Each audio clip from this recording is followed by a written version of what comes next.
एक समय की बात है। एक छोटे से गांव में एक बुद्धिमान बूढ़ी महिला नामकरण की गर्व रखने वाली मीरा रहती थी।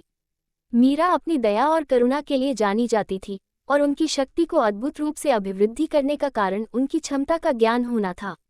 वे क्षमा की शक्ति की गहरी समझ रखती थी और उसकी यात्रा में घटित होने वाले अद्भुत परिवर्तन के बारे में जानती थी। उसी गांव में दो पड़ोसी रहते थे, रवि और आनंद नामकरण। वे बचपन से दोस्त थे, लेकिन एक गंभीर समझौते ने उन्हें अलग कर दिया था। उनकी मित्रता विरोध का रूप ले गई थी और उनके हृदय में तीव्रता की बढ़ती हवा थी। दिन बाद दिन बीतते गए और महीने बीत गए, जबकि उन्होंने अपना क्रोध बचाया, एक दूसरे को क्षमा नहीं किया। एक दिन मीरा ने रवि और आनंद के बीच के तनाव के बारे में सुना। उन्होंने समझा कि उनकी जख्मों को ठीक करने के लिए क्षमा की कार्यता की आवश्यकता होगी। मीरा ने तय किया कि वो हस्तक्षेप करेगी और उन्हें अपनी सादगी से भरे कक्ष में आमंत्रित करेगी। रवि और आनंद के रोमांच से बहुत प्रभावित होकर वे मीरा के आमंत्रण को स्वीकार करते हैं। जब वे उसके कक्ष में प्रवेश करते हैं तो उन्हें शांति और चित्त शुद्धि की भावना महसूस होती है। मीरा ने उनका विदाई किया और उन्हें बैठने के लिए कहा। उन्होंने एक कहानी बतानी शुरू की, एक दोस्त भाइयों की कहानी जो कभी अलग नहीं हो सकते थे, लेकिन अपने अहंकार के अधीन हो गए थे।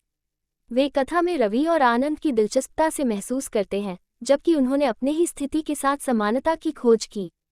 कहानी के बाद रवि और आनंद ने अपनी भयंकर अवस्था को स्वीकार किया, क्रोध, असंतोष और टूटी दोस्ती का भार।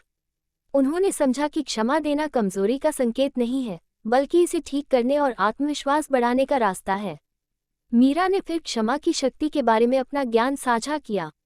उन्होंने समझाया कि गड़बड़ी करने वालों को पकड़े रखने से केवल खुद को चोट पहुंचाई जाती है, दिल को जहर देती है और व्यक्तिगत विकास को रोकती है। विरोध की बजाय क्षमा से मुक्ति पाने की शक्ति से लाभ हो सकता है। आंसू रवि और आनंद की आंखों से बहने लगे जब उन्होंने अपनी कीमती गलतियों को मान्यता दी और उनके द्वारा पहुंचाए दर्द को छोड़ने की चुनौती दी। उस पल में उन्होंने एक चुनाव किया, पुराने को छोड़ने, क्षमा करने और अपनी दोस्ती को पुनः बनाने की आदान प्रदान करने का। मीरा के मार्गदर्शन में रवि और आनंद ने पुनर्गठन की यात्रा पर कदम रखा। उन्होंने एक दूसरे से माफी मांगी, वास्तविकता की तलाश में आग्रह किया और उन्होंने खोई गई विश्वास पुनः स्थापित करने का संकल्प लिया। दिन बीतते गए और उनकी दोस्ती एक बार फिर से खिलने लगी, पहले से भी मजबूत और समर्पित। इस तरह रवि और आनंद ने क्षमा की शक्ति से अपने आप को पुनर्जीवित किया, एक दूसरे की समझ में और एक सुखी और शांत जीवन का आनंद लिया। वे संयम, सहनशीलता और उदारता के गुणों में परिपक्व हो गए थे और उनकी आत्मा उजाली हो गई थी। ये कहानी हमें याद दिलाती है कि क्षमा और माफ़ी देने की शक्ति वास्तव में एक चमत्कार है। हम अपने गलतियों से सीखने और परिवर्तन करने की क्षमता रखते हैं और एक नया जीवन का सामर्थ्य प्राप्त करते हैं।